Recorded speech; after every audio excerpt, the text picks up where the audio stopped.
Hi and welcome to the video on subtracting decimals. By the end of this video you should be able to subtract decimals just like you would adding them. So let's take a look. So when we subtract decimals they have the same rules as adding. Let's take for example 5.83 take away 3.22. When I set up my working out I've got to make sure that my decimal points are all lined up in order. When I write my numbers, the 5, the 8 and the 3 are all going to go above the 3, the 2 and the 2. This is extremely important to getting the right answer.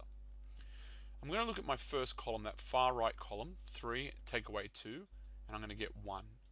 Then looking at my next column, 8 take away 2 is going to give me 6, and 5 take away 3 is going to give me 2.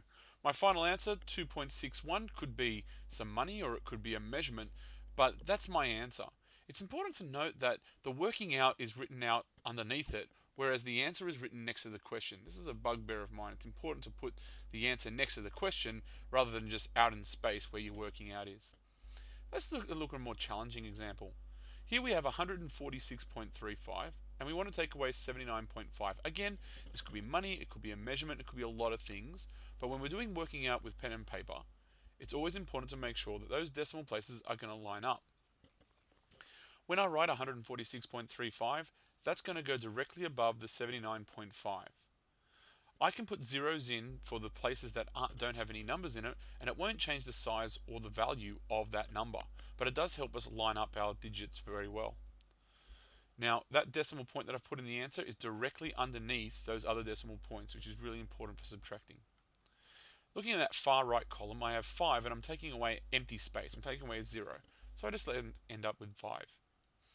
Looking at 3 take away 5, I can't do that, so I need to borrow 1 from the previous column. This now gives me 13 in my tenths column. 13 take away 5 is 8. Now looking at the next column, I try and do 5 take away 9, and again I can't take away 9 from 5, so I borrow from the previous column and I add 1 to the column that I'm subtracting. 15 take away 9 gives me 6, and then I go to my next column and try and take away 3 take away 7.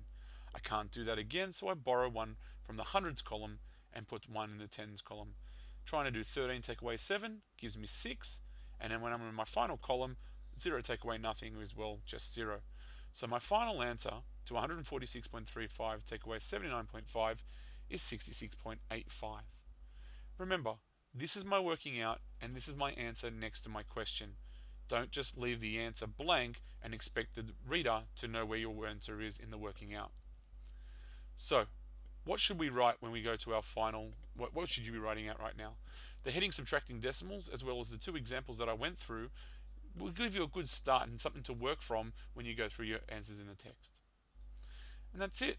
Don't forget to line up your decimals, and if you have any questions, please let me know during class. Good luck.